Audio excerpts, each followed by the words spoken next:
I welcome you to the GMAT 41's Basic Organic Chemistry class. In our class today, I want us to look at the preparations and properties of another homologue, that is, alkanols. In our previous class, we treated alkynes and their reactions. Alkanols are saturated compounds identified by the functional group hydroxyl, that is OH. Look at this.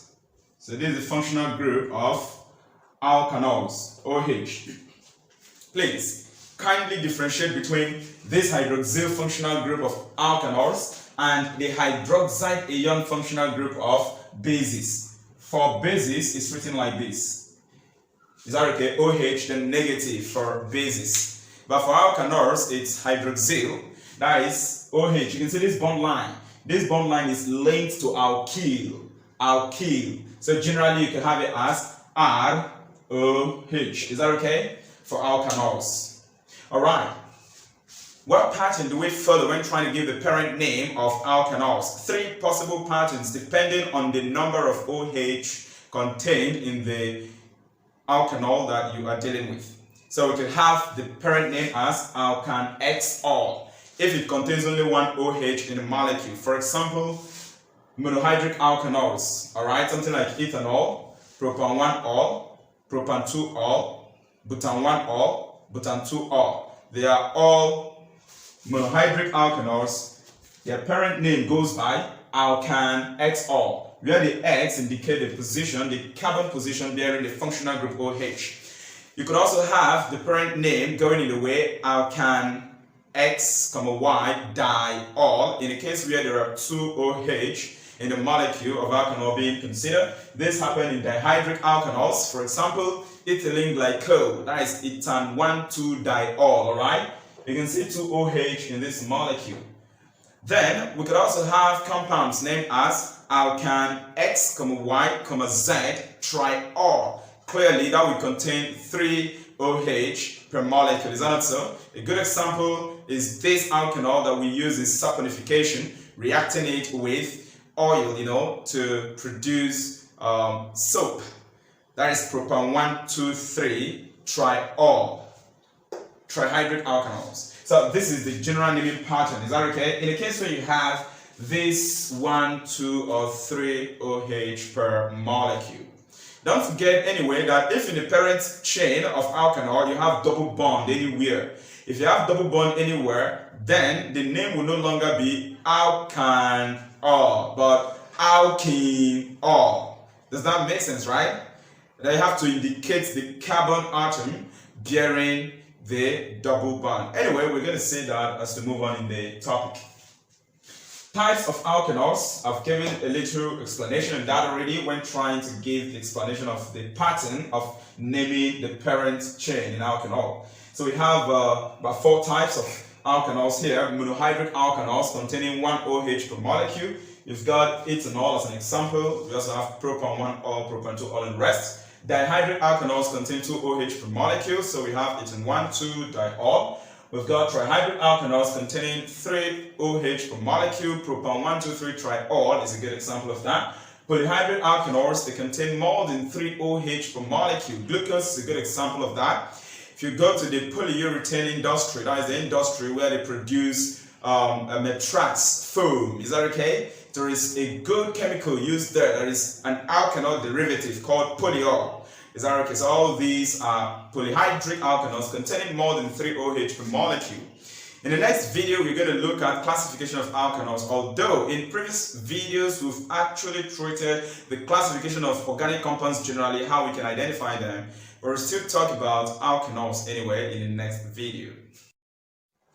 In this video, let us now look at the classification of alkanols. Of course, in general, when talking about classification of a compound, it is dependent on the number of alkyl, or you can simply say the number of carbon atoms directly linked to that carbon bearing the functional group.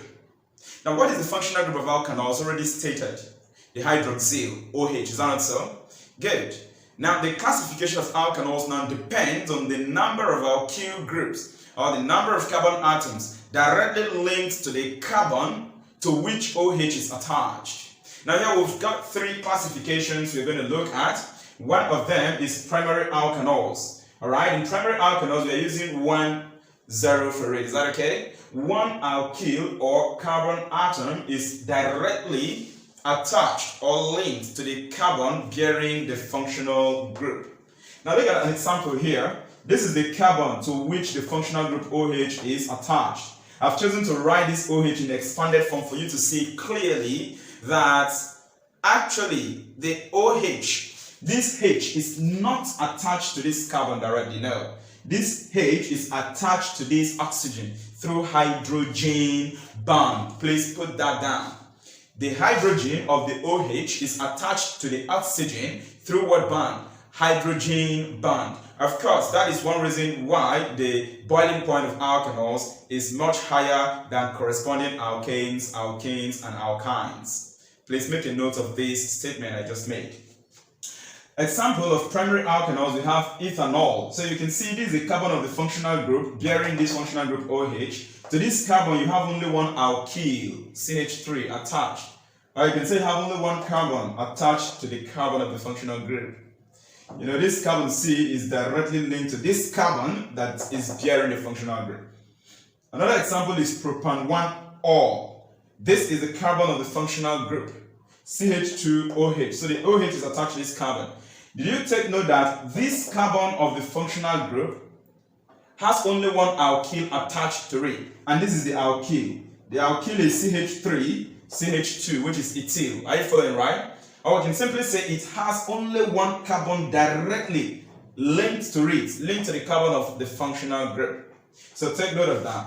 In fact, as a generalization, all alkan 1-ol, all alkan 1-ol are primary alkanols. Take note of this point. You can put it down. All alkan 1-ol are primary alkanols. So if I tell you about butan 1-ol, it's a primary alkanol. Hexan 1-ol, decan 1-ol are all primary alkanols. Let's move on to the second classification, which is secondary alkanols. Secondary alkanols, you're using 2,0 for it. In this case, there are two alkyl or two alkyls, alkyl groups, or you can say two carbon atoms directly attached to the carbon of the functional group. We've got these, alright, as an example, CH3, CHOH, and then CH3. This is propan-2-ol. Did you take note that the carbon of the functional group, look at it here, this is the carbon of the functional group, because this carbon number 2 is bearing the OH. So this second carbon bearing the OH, you have two alkyls linked to it. You have two carbons directly linked to this carbon of the functional group, making it a secondary alkanol. This is propan-2-ol. Look at this is butan-2-ol. You can see the carbon bearing the OH. Directly linked to this carbon, we have this alkyl, and then this alkyl, methyl and ethyl. Otherwise, you can say there are two carbons directly linked to the carbon of the functional group. As a generalization, are you following, right? As a generalization, all alkanols in which the OH is not on carbon number 1, all alkanols in which the OH is not on carbon number 1, and then the intermediate carbon to which the functional group OH is attached to, that carbon does not bear any attachment. So that carbon only has hydrogen and OH attached to it. Are you following, right? All of such alkanols fall under secondary alkanols. Do we now consider the third classification? You want us to call it university alkanols? Alright, so we have the tertiary alkanols, alright? That's the name used for it. Still university. Higher grade, higher class.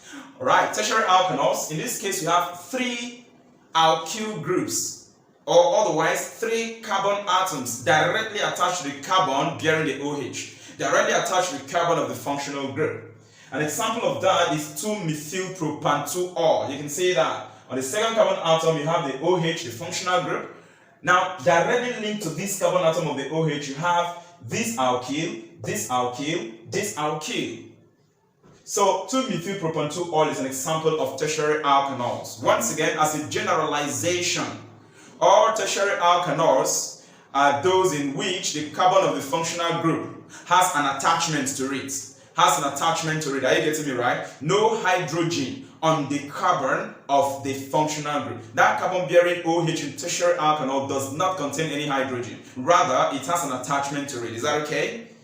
So we can say all alkyl, alkan, XO, such that the X is not carbon number 1, are referred to as tertiary alkanols. Alright, having looked at the classification of alkanols, we now want to look at compounds from which we can prepare alkanols. Are you following, right? Because this is not going to usher us into, it's going to move us into the preparation of alkanols, the methods. So we can get alkanols from halogenoalkanes, we can get them from alkanoates, that is esters, we can get them from carbonyl compounds. Carbonyl compounds, alkanals and alkanones, are you following, right? We can also get them from Grignard reagent. In the next video, we're going to take these one after the other and see how the method is being carried out in order to prepare these alkanols from these compounds.